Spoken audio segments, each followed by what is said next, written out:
Мабуть, усі ми бачили фото чи відео з Ірану часів до Ісламської революції. Розкута молодь на вулицях, дружба з західним світом, конкурси краси і привабливі дівчата, які засмагають на пляжах. Світське життя, яке вирувало наповну і нагадувало собою європейські столиці. Відтак, якби не перелом, який стався в історії, то найімовірніше, що у цьому випуску ми могли б розповідати про державу-феномен, яка бере участь у міжнародних конференціях, про приклад шаленого успіху, який описували б у підручниках з економіки, країну соціальних ліфтів, наукових досягнень та культурних фестивалів, оазу, яка постала серед пустель і непевності Близького Сходу. Але сталося так, що 47 років тому, в 1979-му, в Ірані перемогла Ісламська революція, коли до влади прийшли релігійні фанатики. Відтак наша розповідь про інше, про чорну біду, страх і ненависть, що прийшли разом з ними.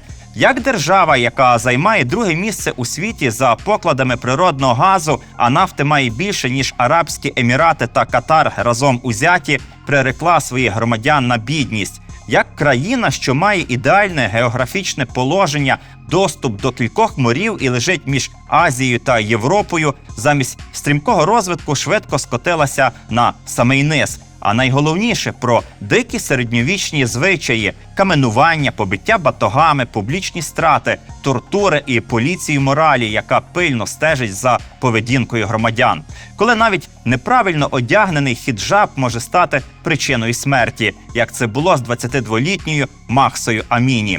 Друзі, вітаємо! З вами канал «За документалісти». Сьогодні ми розповідаємо про Іран після приходу до влади режиму аятол. Насилля, відсутність права на освіту, війни з сусідами, репресії проти власного населення, шантаж ядерною зброєю і дослівне повторення російської пропаганди.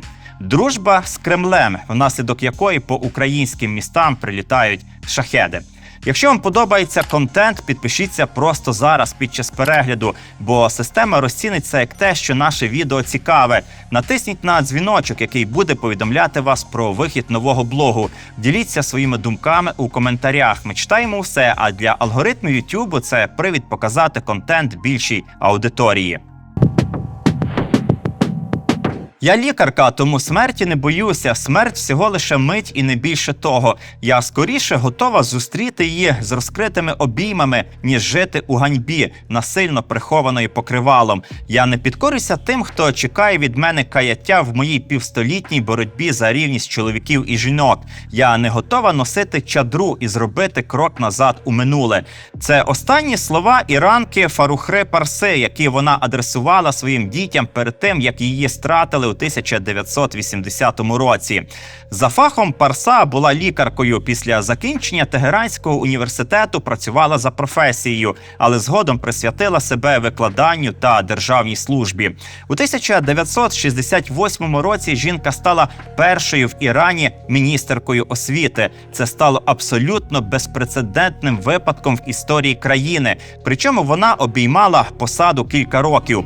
Після революції в Ірані 1979 року і приходу до влади ісламських фундаменталістів та аятоли Хомейні Парсу арештували і помістили у в'язницю. Революційний трибунал висунув їй довгий список звинувачень. Найважчим з них було поширення розпусти і корупції і війна проти Бога. Однак фактично її судили за те, що на посаді міністерки освіти вона впроваджувала змішане навчання для хлопчиків і дівчаток і виступала проти обов'язкового носіння чадри у школах. Нагадаємо, що чадра – це велике полотнище, у яке жінки-мусульманки загортаються з голови до ніг, коли виходять з дому, залишаючи тільки щілину для очей. Попри те, що Фарухрі пропонували публічно покаятися в обмін на збереження життя, вона відмовилася зробити це. Відтак 8 травня 1980 року в одній з тегеранських в'язниць її розстріляли.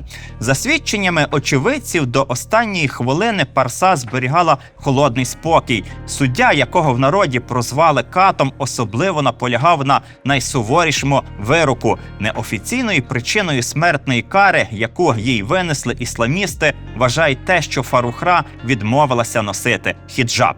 Друзі, це лише один з показових випадків історії Ірану, коли людину засуджували до смертної кари через порушення встановлених правил. Життєпис цієї країни складний і заплутаний. Аби зрозуміти причини того, що відбувалося з нею останні майже 50 років, а також сьогодні, важливо на мить заглянути в далеку минувщину. Іран часто асоціюють зі словом «Персія». Саме так називали цю країну ще у минулому столітті. Офіційно Іран як назва держави фігурує з 1935-го. Свого часу Персія була однією з наймогутніших держав світу. Її території дуже зручно розлягалися на перехрестях торгових шляхів. А це завжди несло вигоди, а особливо у стародавні часи, коли торгівля була одним з небагатьох способів активного економічного розвитку. Крім економічних переваг, перси ще й дуже круто воювали. Вони створили грандіозну імперію, яка розлилася далеко за свої межі. Імперії персів у часи її розквіту жило близько 50 мільйонів людей. Якщо подумати, що це небагато, то у ті часи, про які ми розповідаємо, це було від половини до третини населення усієї земної кулі. У пам'яті про той період частково криється причина сьогоднішніх комплексів іранців, адже і серед іранських еліт, і поміж простих людей живе пам'ять про часи, коли їхня держава була центром світу. Ця пам'ять не дає спокою і увесь час живить амбіції. Відтак в Ірані вважають, що вони цілком по праву повинні впливати на світові процеси і сьогодні. Чимало іранців певні, що ними знову повинна вирішуватися доля світу. Словом, досі не можуть відпустити минуле, як би сказали психологи з Інстаграму. Проте найцікавіше, що відродити бодай якусь частину колишньої величі іранці справді мали шанс. Після Першої світової війни на їхніх територіях британці відкрили величезні нафтові родовища і заснували англо-перську нафтову компанію. Внаслідок військового перевороту 1921 року Реза Шах Пахлаві здійснив системні реформи і зробив Іран свійською державою, хоч і з авторитарним стилем управління. Саме цьому періоду Ірану і присвячений один з наших попередніх випусків. Якщо ви не бачили, то обов'язково перегляньте. На 70-ті в Ірані визріла опозиція, яка різко відкидала світський спосіб життя для іранців. Скориставшись вдалим моментом, а саме економічними проблемами, високою активністю опозиції та незгодами із західними партнерами, мусульмани розпалили революцію і 1979 року зуміли скинути стару владу. В країну тріумфально повернувся Рухолла Хомейні, якого мусульмани Ірану вважали аятолою, себто напівсвятим. Новий очільник зосередив у своїх руках усю повноту влади. У грудні 1979-го провели референдум щодо ухвалення нової конституції, яка пропонувала шаріат як основний закон. Згідно його результатів, 99,5% тих, хто проголосував, віддали свій голос за нього. Однак занадто високий і підозрілий відсоток голосів «за». Чи не так? Так чи інакше, але з того часу Іран замість того, щоб стати однією з найсильніших і квітучих держав світу, стрімко почав деградувати. На практиці це була жорстока диктатура, в якій головну роль виконували релігійні фанатики. Кілька слів про те, ким був Хомейні. Хомейні – це професор етики з іранського міста Кум. Свої виступи значною мірою будував на критиці американського способу життя та культури, виступав проти поширення західного впливу на Іран. Впродовж 60-х років його кілька разів арештовували за критику шаха, але оскільки у відповідь по країні спалахували протести, то його завжди відпускали. У 1963 році під час вуличних зіткнень навіть загинули до 40 осіб. Хомейні вперто продовжував критику шаха, тому його вислали за кордон, де у вигнанні він провів 14 років. Найдовше прожив у французькому селі Нофелі-ле-Шато. Після перемоги революції 79-го на честь цього села у Тегерані навіть назвали вулицю. У Франції Хомейні будував те, що називають політичним капіталом. Казав, що не прагне влади, хоче лише свободи для свого народу. І при кожній нагоді наголошував, що головні вороги Ірану – це США та Ізраїль. Америку він називав великим сатаною, а Ізраїль, відповідно, малим. Критикував і СССР, зокрема через атеїзм, який совєти активно декларували. Однак водночас головна мета Хомейні дуже нагадувала провідну ідею комуністів, а саме світова революція. Правда, в аятоли це мала бути ісламська революція з мусульманськими порядками і шаріатом як головним законом, що регламентує життєвий устрій людей у всьому світі. Та мало перемогти у революції, потрібно утримати владу і мати хоча б якийсь план на майбутнє. Такий план Хомейні мав. Ще у вигнанні він написав книжку під назвою «Ісламська держава». Це програмна праця, згідно якої Іран мусив стати територією, де не діють жодні цивільні закони, лише шаріат. Друзі, за хвильку ми продовжимо і все найцікавіше попереду. Зараз я попрошу вас дотиснути збір для бійців підрозділу безпілотних систем, які працюють на Вовчанському напрямку. Їм критично потрібен автомобіль. Разом з вами ми вже зібрали понад 170 тисяч, а це половина від потрібної суми. Тож не проходьте повз, нас тисячі. Якщо кожен кине хоча б по 10-20 гривень, це вже буде дуже багато. Ми, бійці підрозділу безпілотних систем 127-ї окремої важкої механізованої Харківської бригади, що зараз працює на Вовчанському напрямку, звертаємося до підписників каналу «The Documentalist».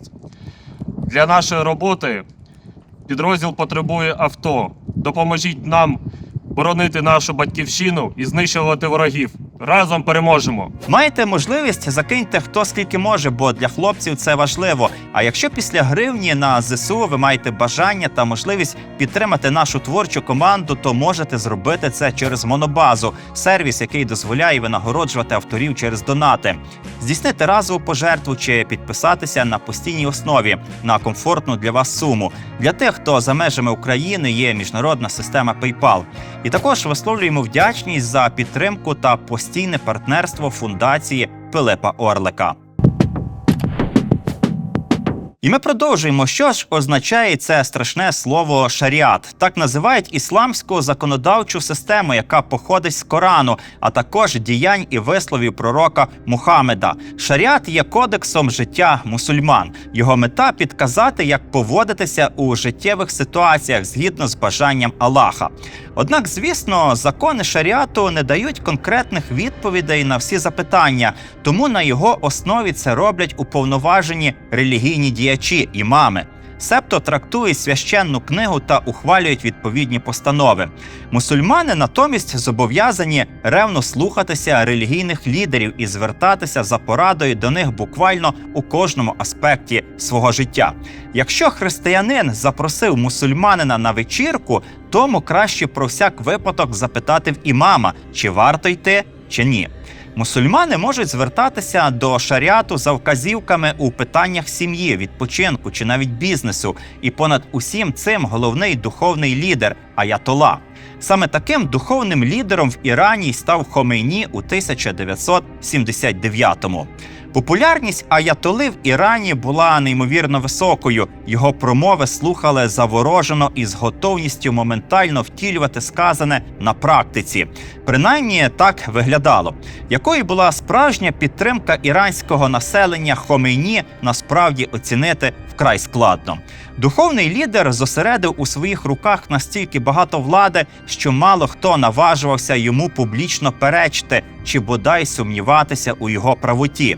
Згідно нової конституції в Ірані населення обирає президента, однак навіть після виборів його має затвердити духовний лідер. У державі працює парламент, або як його ще називають меджліс. Але діяльність меджлісу контролює Рада вартових. Вона складається з 12 членів, 6 з яких є богословами, і їх напряму затверджує духовний лідер. Інші 6 членів – юристи, яких призначає Верховний суддя. Та здогадайтеся, хто призначає Верховного суддю. Якщо подумали, що духовний лідер, то ви вгадали. Рада вартових перевіряє кожного кандидата в депутати, і якщо він хоч на крихту не відповідає вимогам шаріату, не бути йому депутатом. Аятолла Хомейні, як духовний лідер Ірану, також відповідав за зовнішню політику, призначав воєначальників і був верховним головнокомандувачем. Посада духовного лідера в Ірані довічна. Зміна відбувається тільки у випадку смерті. Тоді нового лідера має обрати Рада богословів. Нова конституція одразу, звично для шаріатських порядків, заборонила алкоголь. Заборонила цілком його виробництво, продаж і вживання. За порушення призначали кару різної важкості – штраф, ув'язнення чи побиття. Проте така строгість стосувалася тільки мусульман. Для християн, наприклад, закон не був аж таким суворим. Їм дозволялося вживати алкогольні напої, щоправда, у строго визначених місцях або вдома. Щодо прав жінок, то новий закон, згідно з ісламськими традиціями, зобов'язував їх сховати волосся і тіло та носити хіджаб і чадру, хоча спочатку ці вимоги й викликали багатотисячні мітинги. Але доволі швидко, завдяки репресіям та ув'язненням, жінок втихомирили. З'явився також закон, за яким за зраду чоловіка жінок могли закидати камінням до смерті. Уявіть жінку, прив'язаною до стовпа, в яку натовп жбурляє каменюками і убиває, шокує, але шаріат це схвалює. Натомість до чоловіків закон поблажливіший. Йому дозволялося мати до 4 дружин. Зраду жінки закони шаріату трактують як один з найбільших гріхів, за які призначене найсуворіше покарання. Чому так? А тому, що першим Аллах створив чоловіка, а не жінку. Відповідно, найгірший чоловік є більш гідним за найкращу жінку. І жодна діяльність жінки, нехай навіть найвизначніша, не може цього змінити. Дослідники Корану кажуть, що це справедливо, адже чоловіки сильніші за жінок, бо значно мускулистіші, а леви, як відомо, не поступаються левицям. Чоловіки також швидші, і це легко перевірити на будь-яких спортивних змаганнях. Чоловіки ще й розумніші за жінок, оскільки, як каже Коран, у судових справах свідчення одного чоловіка-мусульманина рівнозначне з свідченням 2 жінок-мусульманок. В Ірані дуже суворі покарання за проституцію, однак є один нюанс. Він полягає в тому, що існує таке явище, як тимчасовий шлюб. Його можна укласти на кілька днів чи навіть кілька годин. Тобто, ви зрозуміли, сексуальний зв'язок між подружньою парою, нехай навіть вони щойно одружилися і от-от розійдуться, це цілком нормальний і легальний акт, а не проституція. Усі ці речі на початку 80-х офіційний Іран планував масштабувати на увесь світ. Світова революція мусульман, шаріат у кожну хату. І хто зна, до скількох невірних дотягнулася б рука аятоли Хомейні, якби захищатися не прийшлося самому Ірану. Річ у тім, що після революції у цій державі різко погіршилися відносини з Іраком. Насамперед через те, що Хомейні критикував правлячий режим Саддама Хусейна і звинувачував його в ігноруванні ісламських принципів. У свою чергу Саддам вирішив скористатися післяреволюційним ослабленням іранців і задекларувати одноосібне лідерство в арабському світі. Перемога над Іраном гарантувала б Іраку роль ключової держави у зоні Перської затоки. Тож у вересні 1980 року війська Саддама Хусейна атакували Іран, перетнувши кордон і здійснивши повномасштабне вторгнення на територію свого сусіда. Однак ініціативу у війні вони змогли утримувати лише впродовж перших 6 тижнів. Хомейні проголосив джихад, тобто священну війну проти Іраку, а Саддама Хусейна нарік зрадником та ворогом ісламу. Це допомогло залучити до лав іранської армії тисячі високомотивованих добровольців-ісламістів. Уже через 2 роки іранські війська змогли витіснити іракську армію з більшої частини своєї території і контратакували її, перетнувши іракський кордон. Це стало переломним моментом у війні, і надалі основні військові дії велися уже на території Іраку.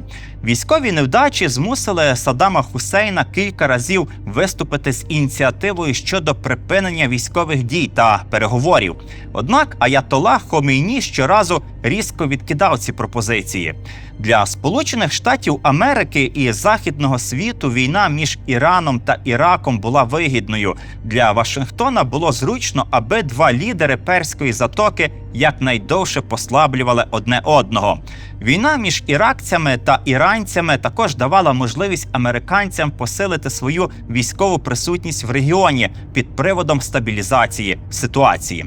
Тому спершу Америка надавала перевагу нейтралітету, але коли у 1982-му Ірак почав програвати війну, то Вашингтон оголосив, що поразка Саддама Хусейна суперечить американським інтересам і почав масштабну допомогу іракцям. Американська адміністрація виділила тоді Іраку $460 мільйонів допомоги і переконала європейські уряди також включитися у цю підтримку.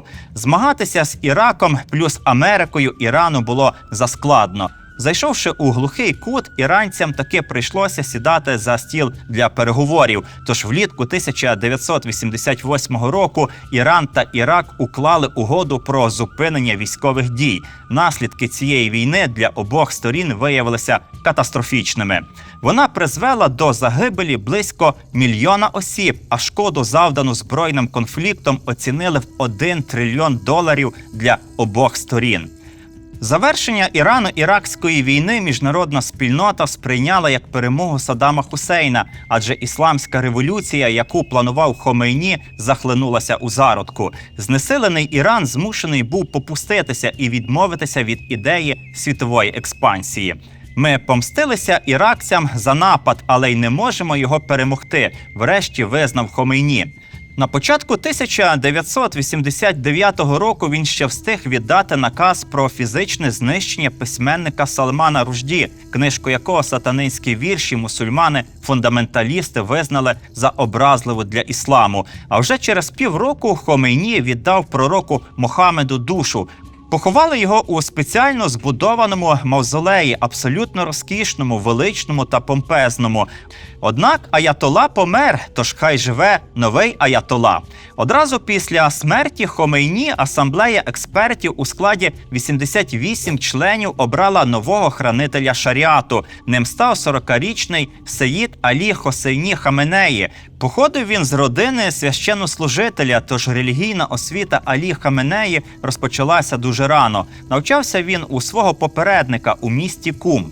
У 1962 році Алі приєднався до революційного руху Хомейні і став одним з його лідерів. Після революції 79-го був призначений до Ісламської революційної ради за особливою рекомендацією свого колишнього наставника. Згодом обіймав низку важливих і впливових посад, двічі був президентом і навіть пережив замах у 1981-му. Після цього його права рука назавжди залишалася паралізованою.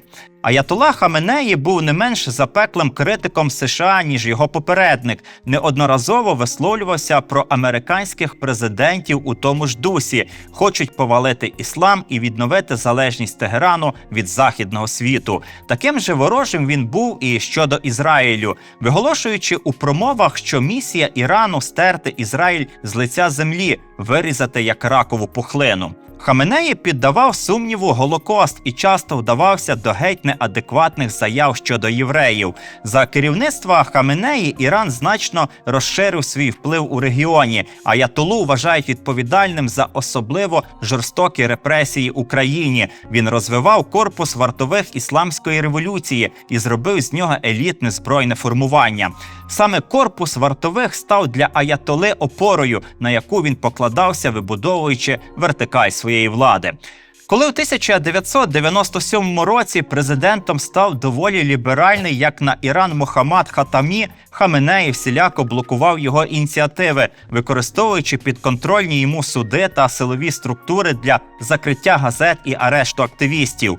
Після закриття однієї з прогресивних газет у 1999 році в Ірані вибухнули студентські протести, які переросли у найбільш масштабні з часів революції 79-го. Аятолла жорстоко придушив їх силою, розігнавши демонстрантів. У 2000-ні роки Хаменеї почав розвивати ядерну програму Ірану й остаточно зіпсував відносини з Заходом. А коли після суперечливих виборів 2009 року мільйони іранців вийшли на протести, то він знову розігнав їх особливо жорстоко. Це остаточно закріпило за ним образ авторитарного лідера. Одним з найгучніших випадків жорстокості щодо жінок, який спричинив спричинили закони шаріату, стало вбивство Максе Аміні. У вересні 2022 року 22-літня дівчина була заарештована на вулиці Тегерана поліцією моралі, спеціальним підрозділом, який стежить за дотриманням іранських правил носіння хіджабу.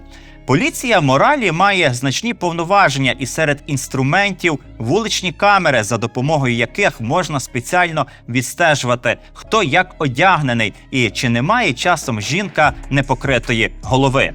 Представники поліції забрали дівчину з собою і катували. Незабаром напівживу її доправили до лікарні, де після 2 днів коми вона померла. Вбивство Макси набуло широкого розголосу і спричинило чергові масові протести проти іранської поліції моралі і закону про хіджаб. Що зробила влада Ірану? Правильно, віддала наказ стріляти по протестувальниках. Загинуло понад 200 людей. Попри внутрішні протести та постійний зовнішній тиск і санкції, Алі Хаменеї зміг зберігати владу шаріату впродовж неймовірних 37 років. За цей час долучившись до створення вісі зла разом з Китаєм, Північною Кореєю та росіянами. Авторитарне правління і закони шаріату дали особливий результат щодо популяції іранців. Населення у 1978 році складало близько 36 мільйонів людей, а у 2026 році кількість іранців налічує уже понад 90 мільйонів. Погодьтеся, приріст просто фантастичний. З початку повномасштабного вторгнення росіян в Україну у 2022 році Іран буквально став на бік Росії. На початку березня 22-го він заявив: Україна зараз є жертвою американської політики створення криз, бо саме Америка довела Україну до цього етапу втручаннями у її внутрішні справи, організацією мітингів, підбурюванням до кольорової революції, відправкою своїх політиків на українські мітинги опозиції і зміною українського уряду. Тобто слово в слово повторював росіян, які цими наративами давно прогуділи усі вуха. Так, війну в Україні аятолла Хаменеї використовував для антиамериканської риторики. Формально виступаючи за припинення конфлікту, мусульманський радикал радив усунути корінь кризи, який вбачає в політиці США. Тобто не втомлювався повторювати росіян. А на практиці з осені 22-го року іранські шахеди стали одними з перших дронів камікадзе, якими країна-гній обстрілювала українські міста. І це при тому, що до повномасштабного вторгнення Іран був одним із найбільших торгівельно-економічних партнерів України. Наші фахівці там розгорнули виробництво Ан-140. Іран купував українську олію і зерно. Українці регулярно допомагали іранцям долати наслідки землетрусів в Ірані. Ми не будемо вдаватися до прямих оцінок американської спецоперації у цій країні, яка відбувається цими днями, весною 2026 року. Тим більше, що результати цих дій ще невідомо, як вплинуть на війну з росіянами.